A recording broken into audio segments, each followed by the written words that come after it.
Why are the faction fighters of Ireland demonized? Why are the faction fighters of Ireland forgotten? Faction fighting was something that existed in the 1800s and is something that has been denied in Irish history. It's something that is not even recognized. It's almost like they want to sweep this part of Irish culture under the rug. There's this big kind of push to get away from stereotypes, to get away from the fighting Irish culture, to get away from all of these different things. And in doing so, I believe they've taken it to some extreme by not recognizing some of these cultural heroes in communities.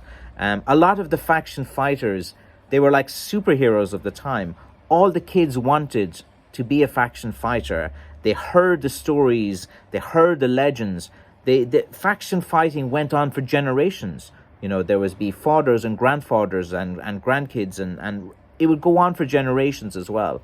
So what I want to do is highlight this. Please like and share this video. I think it's very important to get this message out as well. There are faction fighters that no one's ever heard about. And these guys were legendary in the communities. For example, I've mentioned it many times before, Big Mick Foley from Killorglin, County Kerry, where I'm from, a descendant to myself as well. He was this giant of a man, 6'4". There's loads of stories and legends. It's documented in the History of Killorglin book. It's also documented in another book about Kerry and the faction fighters as well. Yet still, this is not recognized in the local community. Within Killorglin, it has such a cultural history steeped in the faction fights. Yet still, no one mentions it. No one mentions anything that I talk about in the community in Killorglin. And it's very, very, very disheartening. This culture of not celebrating very genuine parts of Irish cultural history. And again, like, you know, faction fighting is not something to be demonized.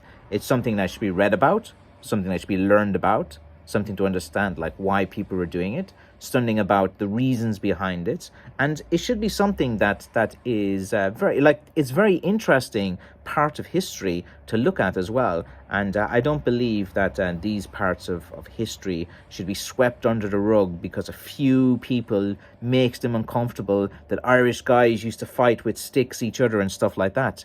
You know, there's nothing to be embarrassed about with faction fighting. Faction fighting is not something you should ever try to deny, or you should not try to feel embarrassed by something like this. And at the time, you know, even the Catholic Church in Ireland, they would demonize the guys that were fighting. They would see them as brawls, as blackguards. The GAA, the Sporting Commission, they were also down on the faction fighters.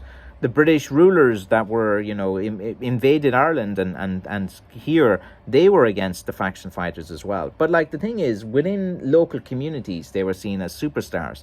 They were seen as guys with great ability. They were respected. As I said, there were songs about them. They were idolized as well. And I just feel that we should recognize that this happens. I feel it should be taught at schools. Like, why is this huge part of Irish heritage and Irish culture not even mentioned in schools? Like, you know, if you go on the street with a little thing, have you heard of any of the who is your favorite faction fighters? What is faction fighting? People will be confused. They're like, I think there was a movie in it with Leonardo or something. You know, that's might be the scope of what they know about faction fighters. So, you know, it's something there that I kind of want to highlight on my channel. Please like and share this as well. And let's try to start a little movement of letting people know that faction fighters existed, and it is a rich cultural part of Irish history as well. Thank you for watching.